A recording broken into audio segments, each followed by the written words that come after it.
नमस्कार, आप देख रहे हैं सीएनबीसी आवाज। मैं हूं मनीषा गुप्ता और आज बात करेंगे सोने चांदी की, जहां पर जोरदार मुनाफा वसूली के साथ कारोबार है। सोने की अगर बात की जाए तो हमने इसे $4,000 प्रति आउंस के नीचे टूटता हुआ देखा है और अगर जून के महीने की बात की जाए तो करीबन 10% की गिरावट सोना दर्ज कर चुका है। साथ ही बात करेंगे यहाँ पर गेहूं की, यहाँ पर किस तरह का सिनेरियो बनता हुआ नजर आ रहा है डिमांड के तौर पर, और अगर मानसून ऐसे रहे तो आगे जाकर किस तरह की स्थिति यहाँ पर रबी के लिए रह सकती है। इन सब पर बात करने के लिए हमारे साथ UP roller flour mills association के प्रेसिडेंट दीपक बजाज हैं, जीजेसी के chairman Rajesh Rokre and Emirates investment bank के डायरेक्टर धर्मेश भाटिया हैं। शुरुआत यहाँ पर सोने के साथ कर लेते हैं क्योंकि अच्छी खासी मुनाफा वसूली राजेश जी यहाँ पर देखने को मिली है। 4,000 के नीचे के स्तर हैं। ऑल टाइम हाई से सोना 50,000 रुपए प्रति 10 ग्राम लुढ़क चुका है। अब क्योंकि फेस्टिवल सीजन, वेडिंग सीजन बहुत जल्द स्टार्ट हो जाएगा, किस तरह की डिमांड एक्सपेक्टेशन आप देखते हैं? बिल्कुल मनीषा जी, ये एक्सपेक्टेड था। जब $4,150 या $4,200 आए थे तभी लग रहा था कि एक बार 4,000 का जो लेवल है उसको प्रॉफिट बुकिंग के तौर पे टूटना ही है। और मुझे लगता है अभी भी $100 की एक गुंजाइश है, लेकिन मैं ये जरूर कहूंगा कि ओवरऑल रेट को देखते हुए मुझे लगता है इससे ज्यादा बहुत ज्यादा डीप की अपेक्षा मुझे तो नहीं है। आने वाले दिनों में शायद जो करेक्शंस थे वो करेक्शंस कंप्लीट हो चुके हैं या एक आध करेक्शन और देखने मिल सकता है। और इंटरनेशनली जो करेक्शंस प्रॉफिट बुकिंग के कारण आया, अभी आपने भी यही बात बोली, इसके पीछे बहुत सारे रीजंस है। जिस तरीके से फेड के 4 बार के अनकट रेट होने के कारण, या उन्होंने जो इशारा दिया है कि आने वाले दिनों में रेट कट तो छोड़िए राइज होने के चांसेस है, तो ये सब में मार्केट ने डिस्काउंटिंग किया है। और जिस तरीके से जियो पॉलिटिकल टेंशन को भी थोड़ा कंट्रोल आते हुए दिखा है, यूएस डॉलर इंडेक्स मजबूत हो रहा है, तो ये सब के कारण थोड़ा सा इम्पैक्ट प्रॉफिट बुकिंग में होते हुए रेट नीचे आए, उसमें कोई दो मत नहीं। लेकिन भारत में थोड़ा सा अलग सिनेरियो है। भारत में केवल मतलब इन्वेस्टमेंट के तहत खरीदने वाले लोग हैं, लेकिन उतने नहीं है जितने हमारे यहाँ सांस्कृतिक इसकी खरीदारी होती है, साथ ही विवाह के लिए इसमें खरीदारी होती है। धार्मिक महत्व इसका बहुत अलग है, पारिवारिक सुरक्षा के लिए लोग खरीदते हैं। तो ऐसे ऐसे अलग अलग कारण से भारत में डिमांड बिल्कुल है। अगर मैं इंपोर्ट के लास्ट ईयर के फिगर्स के साथ जाता हूं तो बहुत ज्यादा फर्क नहीं दिख रहा है मुझे। मैंने आज ही ये देखा कि पिछले साल इसी समय में अगर मैं अप्रैल में अगर फिगर लेता हूं तो आसपास 30 टन और 45 टन के आसपास ही, अगर मैं अप्रैल में देख रहा हूं तो 45 टन के आसपास से इंपोर्ट हुआ था। बाद में प्रधानमंत्री जी ने जो मई में कहा था कि सोने से परहेज करना चाहिए या खरीदारी थोड़ी सी रोकनी चाहिए, तो इसमें आपने देखा होगा तो इंपोर्ट करीब 15 टन से कम हुआ है अभी। लेकिन फिर भी अगर देखता हूँ तो 30 टन के आसपास का एवरेज इंपोर्ट मई में भी है और जून में भी है। नो डाउट जुलाई थोड़ा सा स्लो रहता ही है, उसमें कोई दो मत नहीं है। हमारे यहाँ सीजन थोड़ा सा डाउन होता है, लेकिन इसके बाद आप देखेंगे आगे में रक्षाबंधन, गणेश उत्सव, नवरात्रि, दशहरा, धनतेरस, दिवाली और बाद में फिर से शादियों का सीजन। तो ओवरऑल आने वाले दिनों में एक मैं बोलता हूँ कि हमारे भारतीयों के लिए अच्छा अवसर सामने दिख रहा है, क्योंकि इसी समय में खरीदारी अच्छी रहती है। तो शायद एक अच्छा सीजन ज्वेलरी इंडस्ट्री को मिल सकता है। डिमांड टर्म्स में जैसे आपने कहा, इंपोर्ट तो आपने कहा ही थोड़ा सा वीक है। यहाँ पर 30 टन मिलकर यहाँ पर मई जून में इंपोर्ट हुआ है। अगस्त ऑनवर्ड्स किस तरह की डिमांड एंटिसिपेटेड है और इस क्वार्टर में किस तरह की डिमांड आपको लगता है कम हुई है? देखिए, इन्वेस्टमेंट जो बाइंग थी वो हट गया है। अभी इन्वेस्टमेंट बाइंग लोग है नहीं, क्योंकि जिस तरीके से धीरे धीरे रेट्स कम आते लोग रुक जाते हैं इन्वेस्टमेंट बाइंग वाले, और जब रेट बढ़ना शुरू होता है तो इन्वेस्टमेंट बाइंग करने वाले भी ऐड हो जाते हैं। और अभी आपने देखा होगा कि पहले बहुत एक खबर बहुत चलती थी कि इस देश की रिजर्व बैंक ने या इस देश की सेंट्रल बैंक ने सोना खरीदा। लेकिन जिस तरीके से ईरान और यूएस और इसराइल का जो चल रहा था अभी वार, इस वजह से तेल की कीमत बढ़ जाने के कारण सभी लोग थोड़े से पैनिक मोड पे थे। सभी लोगों को महंगाई का डर था, रिसेशन का इशू आ रहा था, तो डर के कारण सभी बैंक्स रुक गई थी खरीदारी करने के लिए। और कहीं ना कहीं इसका फायदा डॉलर को मिला। और मुझे लगता है कि डॉलर इंटरनेशनली मजबूत होना कहीं ना कहीं अभी गोल्ड को दबाव बना के रख रहा है। लेकिन अभी धीरे धीरे बदल रही है, क्योंकि आपने देखा है हॉर्मोज ओपन हो गया है, धीरे धीरे सब सामान्य होती जा रही है चीज। तो मुझे लगता है कि एक प्रॉफिट बुकिंग करने के बाद फिर से मार्केट में एक नया बूम आने की संभावना है। और मांग को लेकर अगर मैं देखता हूँ इस क्वार्टर में, तो अगस्त के आगे, अभी तो पिछला तो हमने आपको 3 महीने का बता दिया, लेकिन अगस्त के बाद हमारा अच्छा सीजन है। और इस सीजन में दोनों टाइप के कस्टमर्स है। जो जिनका पॉकेट अलाउ नहीं करता वो लाइट वेट ज्वेलरी, अभी 9 कैरेट और 14 कैरेट और 18 कैरेट की ज्वेलरी ज्यादा पसंद की जा रही है। अभी हमने एज ए मैं रिटेलर हूँ तो हमने कभी कैंपेनिंग चलाया था 18 कैरेट को लेके, क्योंकि शादी की जो ज्वेलरी स्पेशली होती है वो 22 कैरेट में काफी वजनदार होती है, पॉकेट में बैठ मतलब पॉकेट फ्रेंडली नहीं होती है। बजट ज्वेलरी बनाने के लिए हमने कैंपेनिंग चलाया था 18 कैरेट का। तो वो बहुत जबरदस्त तरीके से हिट हुआ और कस्टमर्स ने भी इसे सराहा, क्योंकि शादी की ज्वेलरी डेली पहनने में आती नहीं है, तो लाइट वेट भी बन जाती है, पॉकेट फ्रेंडली बन जाती है, सब कुछ एक ईज़ी भी हो जाता है और डिज़ाइन्स भी अच्छी बनती है, उसमें मज़बूती भी अच्छी रहती है। तो ये 18 कैरेट का एक नया डोर हमारे लिए ओपन हो गया है। आने वाले दिनों में मुझे लगता है भविष्य 18 कैरेट, 14 कैरेट और 9 कैरेट का रहेगा। एक फाइनल सवाल देन राजेश जी, अब यहाँ से आगे जैसे आपने कहा कि लो कैरेटेजेस और लोअर वेट की ज्वेलरी यहाँ पर बेहतर करने वाली है। अगस्त सितंबर अक्टूबर जो कि सबसे ज़्यादा इंपॉर्टेंट महीने होते हैं ज्वेलर्स के लिहाज से, ब्राइडल ज्वेलरी की अच्छी खासी सेल्स यहाँ पर बनते हुए नजर आती है। किस तरह के टारगेट्स वहाँ पर हैं, क्या कुछ एक्सपेक्ट किया जा रहा है इन सेंस ऑफ तैयारी कैसी है? आगे जाकर एग्जीबिशंस भी शुरू हो जाएंगी, तो किस तरह के डिमांड ट्रेंड्स हैं यहाँ पर इन 3 महीनों के लिए?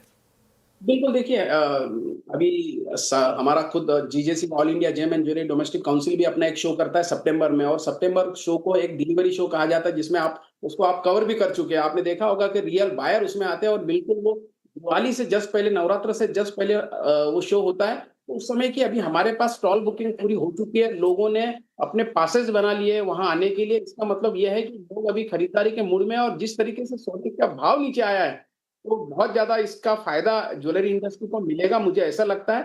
ज्वेलर्स पूरी तैयारी करता है, और जो तैयारी करता है उन्हें इफ़ेक्ट भी अच्छे मिलते हैं। और अभी सिर्फ़ जुलाई को अगर छोड़ दिया जाए, तो उसके बाद सीज़न स्टार्ट हो जाएगा अगस्त से। तो 100% एक अच्छा सीज़न हमारे सामने हमें दिख रहा है। और मेन माने जो, अगर मैं रेट को कई बार रेट बढ़ जाने के कारण जो कस्टमर रुक जाते हैं, तो उन्हें वो डर नहीं है कि अभी मेरे को बहुत महँगे रेट में लेना है। जो लोग छूट जाते हैं खरीदने के लिए, क्योंकि उनको पता है एक बार रेट अगर 1,85,000 जा चुका है, तो फिर से उसे वो क्रॉस करेगा ही करेगा। इस वजह से लोग अभी खरीदारी करते हैं। Point taken. राजेश जी बहुत शुक्रिया साथ जुड़ने के लिए। तो मई जून खास नहीं थे, जुलाई भी थोड़ा सा वीक ही जाएगा, लेकिन अगस्त सितंबर अक्टूबर में यहाँ पर एक्सपेक्टेशन है कि डिमांड वापस आ सकती है। लो कैरेटेजेस की 18 कैरेट का कैंपेन यहाँ पर काफी बेहतर किया। एक प्राइस सेंस यहाँ पे धर्मेश से भी ले लेते हैं। धर्मेश, आपको क्या लगता है, जिस तरह की मुनाफा वसूली हमने सोने और चांदी में आते हुए देखी है, सोना 11% गिरा है जून के महीने में, और चांदी की बात की जाए तो 20% की गिरावट चांदी ने जून में दर्ज की है। डेफिनेटली ये जो वीकनेस है, मुझे लगता है कि ये थोड़ा एक्सटेंड हो सकता है छोटी अवधि के लिए। पहली बात तो डॉलर इंडेक्स ने काफी अच्छी तेजी दिखाई और 101 103 की तरफ बढ़ रहा है। अगर ये कंटिन्यू रहा और अगर इंटरेस्ट रेट की कट की बात जो चल रही है वो नहीं हुई और फ्लैट रहा, तो यहाँ पे जो गिरावट है वो थोड़ी और एक्सटेंड हो सकती है। कोई अनसेन एरर नहीं है, कोई वॉर के सिनेरियोज अभी बन नहीं रहे हैं। मार्केट में बायर्स एज सच अभी थोड़े से डल है, क्योंकि आप देखिए 10 ईयर्स ट्रेजरी यील्ड ऑलमोस्ट 4% के ऊपर चल रहा है और 30 ईयर्स 5% के ऊपर चल रहा है। एफसीआर डिपॉजिट ऑलमोस्ट 6-7% चल रहा है। तो कहीं ना कहीं जो पैसा है वो या तो इक्विटी मार्केट में जा रहा है या सेफ हेवन बॉन्ड्स में जा रहा है। तो छोटी अवधि के लिए मुझे लगता है कि चांदी में और गिरावट ज्यादा एक्सटेंड हो सकती है। यहाँ पे छोटी अगर आप देखें तो शॉर्ट टर्म में मुझे लगता है कि $50 से $52 के लेवल्स आपको चांदी में देखने मिल सकते हैं। जो डोमेस्टिक मार्केट की बात करें तो 2 लाख के स्तर है। और अगर आप सोने की बात करें तो मुझे लगता है कि सोना 1,38,000 टू 1,37,000 के लेवल्स आपको दिखा सकता है। जो डोमेस्टिक मार्केट में जो उसका प्रीवियस टॉप था 3,800 का, वहां पे एक बार आके रुक सकता है। तो यहाँ से 100 से $150 की गिरावट, जैसे राजेश जी ने कहा, मैं भी एक्सपेक्ट करता हूँ कि $100-150 और यहाँ पे फॉल एक्सटेंडेड हो सकता है।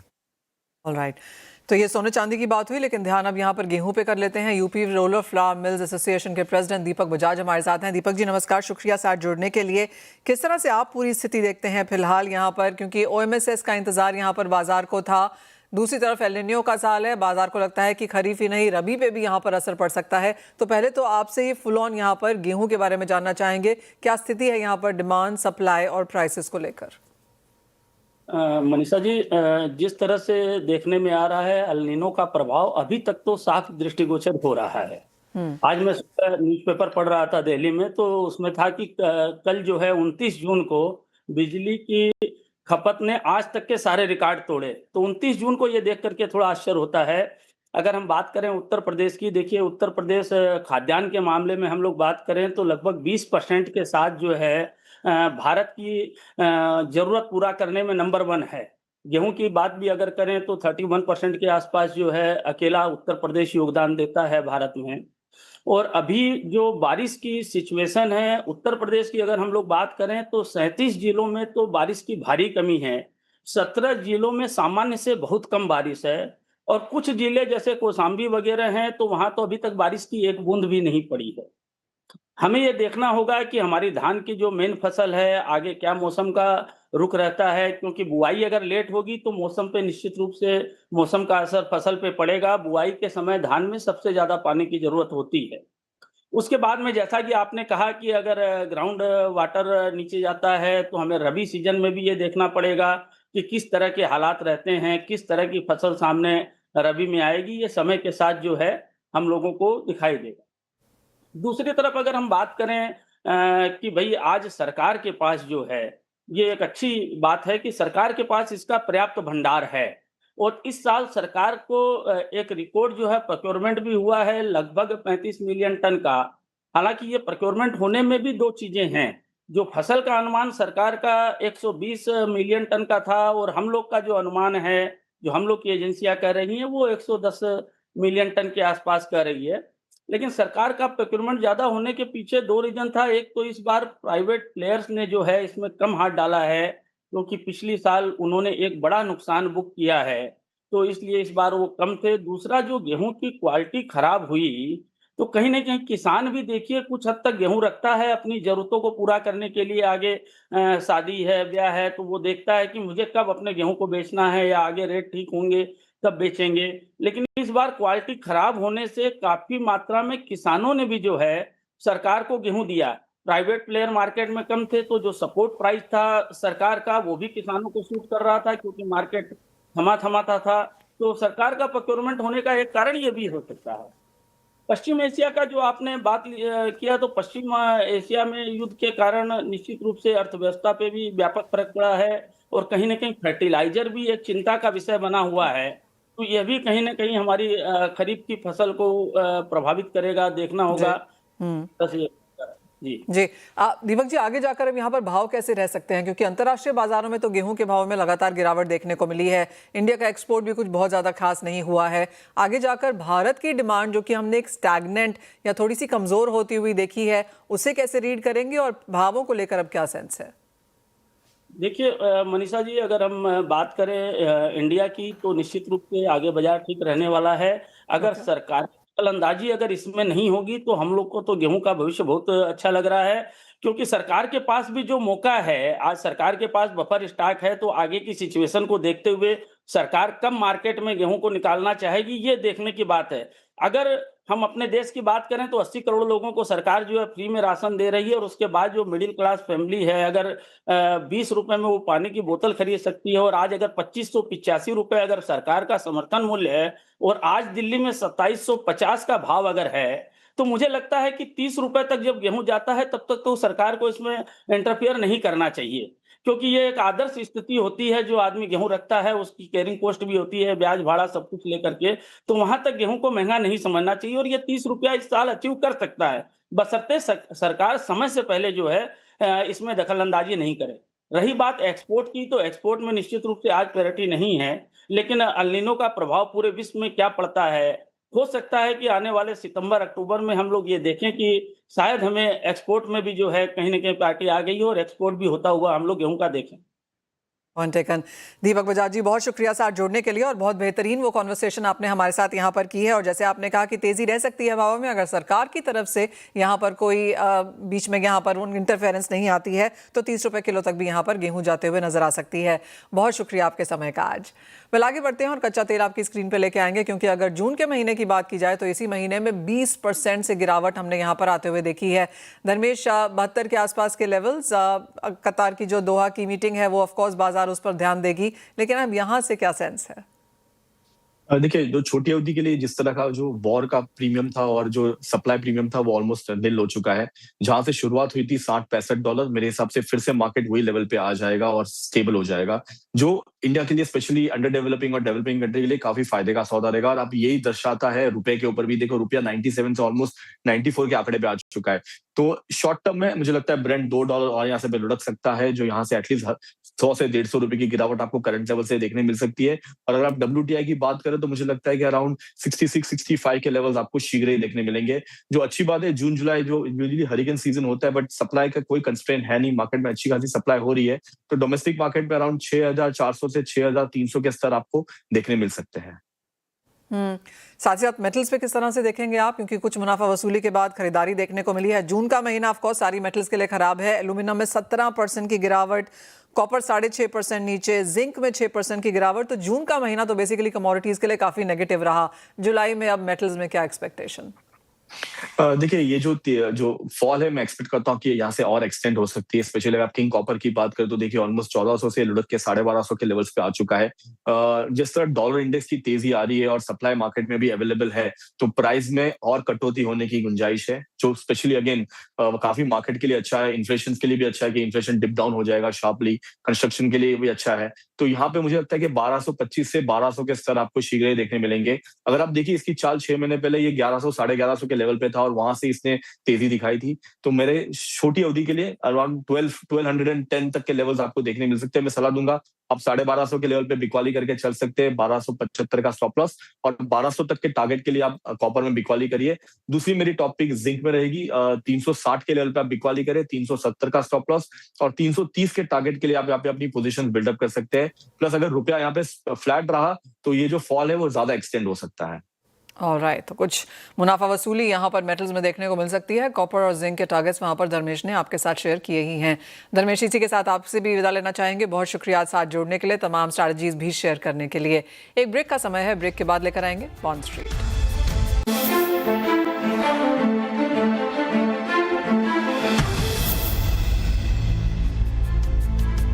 नमस्कार, स्वागत है आपका। और वो ब्रेकिंग न्यूज आपकी स्क्रीन पे है, जहां पर डिक्सन वीवो वेंचर की बड़ी खबर हमारे संवाददाता असीम मनचंदा लेकर आए हैं। असीम, नमस्कार। एक मेजर स्ट्रैटेजिक पार्टनरशिप है ये manufacturing smartphones, electronic devices India में बनाने के लिए, और मेक इन इंडिया की तरफ एक सीधा बहुत बड़ा कदम। जी सही कहा आपने। डिक्सन ने वीवो के साथ एक जेवी किया है। जेवी में डिक्सन की हिस्सेदारी 51% की है और ये भारत के अंदर इलेक्ट्रॉनिक सामान, मोबाइल फ़ोन, स्मार्टफोन, उसके साथ साथ जितने भी इलेक्ट्रॉनिक गुड्स है उसको बनाने की यहाँ पर तैयारी कर रही है। तो इसको सरकार की मंजूरी की ज़रूरत थी। जो हमें सूत्र बता रहे हैं कि इंटर मिनिस्ट्रियल ग्रुप ने इसको मंजूरी दे दी है और सरकार इसको बहुत जल्दी ही इसको लेटर जारी कर सकती है। जो प्रोसेस है वो अपने फाइनल स्टेज के अंदर पहुँच चुकी है और इसी हफ्ते के अंदर कंपनी को उसका डिक्सन और जियो के वीवो का अप्रूवल को मंजूरी मिल सकती है। उसके बाद जो चाइनीज का जो वीवो है भारत के अंदर अपनी टेक्नोलॉजी लेकर के आ सकती है। डिक्सन उस टेक्नोलॉजी के साथ मिलकर के आगे काम कर सकती है। तो ये जेवी को जो फाइनल सरकार की तरफ से एक मंजूरी चाहिए थी वो आप बहुत जल्दी ही आती हुई देख सकते हैं। ऑलराइट, और जैसे कहा असीम ने कि एक मेक इन इंडिया का पुश है, यहाँ पर सरकार की मंजूरी का इंतजार था। डिटेल्स यहाँ पर जो एग्रीमेंट है उसकी ऑलरेडी इन पब्लिक है, लेकिन जैसे असीम बता रहे हैं कि वो मंजूरी इंटर मिनिस्ट्रियल गवर्नमेंट ग्रुप से आ चुकी है और बहुत जल्दी हम उसका नोटिफिकेशन भी यहाँ पर आता हुआ देखेंगे। और उसके बाद ऑफकोर्स असीम आपसे दोबारा यहाँ पर बात होगी। फिलहाल शुक्रिया साथ जुड़ने के लिए और वो ब्रेकिंग न्यूज आपकी स्क्रीन पर लाने के लिए। बल आगे बढ़ते हैं और अब लेकर आएंगे बॉन्ड स्ट्रीट। Bond street. सरकारी बॉन्ड्स आज यहां पर थोड़ा सा स्टेबिलिटी के साथ कारोबार करते हुए नजर आए हैं और यूएस ईरान शांति वार्ता का जो अनिश्चितता है वो यहां पर बाजारों में अब भी कायम है। राज्यों की सिक्योरिटीज की नीलामी पर भी यहां पर बाजार की नजर है। आपको याद दिला दें कि 5 राज्यों का कुल 136 बिलियन रुपए जुटाने का जो योजना है उस पर बाजार की आज यहां पर नजर रहेगी। आगे जाते हुए ट्रेडर्स को यील्ड्स में गिरावट की भी एक्सपेक्टेशन है। अगर 6.75% तोड़ता है तो 6.68% तक जा सकती हैं यहां पर यील्ड्स। वहां तक एक संभावित भाव या लेवल लेकर बाजार फिलहाल काम कर रहा है। साथ ही साथ इस हफ्ते यूएस के मार्केट डेटा पर भी फोकस होगा। शुक्रवार को 340 बिलियन का बॉन्ड ऑक्शन 6.94% के 2036 मैच्योरिटी वाले बॉन्ड्स का भी है। तो काफी सारी चीजें हैं जिस पर बाजार इस हफ्ते फिलहाल नजर रखेगा। लेकिन साथ ही साथ आपको बता दें कि प्राइवेट बॉन्ड इशुएंसेस किस तरह की है इस हफ्ते में, और ज्यादातर आज ही हैं। बजाज हाउसिंग फाइनेंस 25 बिलियन के लिए आज बाजार से बिड जुटा रहा है। 4 साल के बॉन्ड की मैच्योरिटी के साथ ये रकम जुटाने की एक्सपेक्टेशन है। L&T फाइनेंस की बात की जाए तो 10 साल की मैच्योरिटी वाले बॉन्ड्स के द्वारा 3.8 बिलियन L&T फाइनेंस भी जुटाना चाहते हैं। विरवती कैपिटल 2 बिलियन के लिए बाजार में है 2 बॉन्ड्स के मैच्योरिटी के साथ। मोनेडो फाइनेंशियल भी यहां पर मार्केट्स में है। 2027 अक्टूबर की मैच्योरिटी वाले बॉन्ड्स के साथ 400 मिलियन जुटाने की इनकी भी योजना है। लॉन्ग टर्म की अगर बात की जाए तो टाटा कैपिटल बाजार में FY27 में 360 बिलियन जुटाना चाहते हैं एनसीडीज के द्वारा। ओएनजीसी पेट्रो, जो कि ओएनजीसी की कंपनी है, 44.7 बिलियन जुटाना चाहती है एनसीडीज के द्वारा, और इसी वित्त वर्ष में union bank of India 50 billion जुटाना चाहते हैं टियर 1 एंड टियर 2 बॉन्ड्स के साथ। 5 साल के डॉलर बॉन्ड्स के साथ आईआरएफसी भी यहां पर बाजार में है, $1 बिलियन जुटाने की कोशिश यहां पर भी है। साथ ही साथ आईडीबीआई बैंक की बात की जाए तो 100 बिलियन FY27 में ये भी जुटाना चाहते हैं। एसबीआई का टारगेट $2 बिलियन का है, $2 बिलियन का है बाय द वे, और आईआरडीए मार्केट में है 400 बिलियन के लिए इस वित्त वर्ष में उनकी भी जुटाने की योजना है। CNBC Awaaz and India Bonds present Bond Street.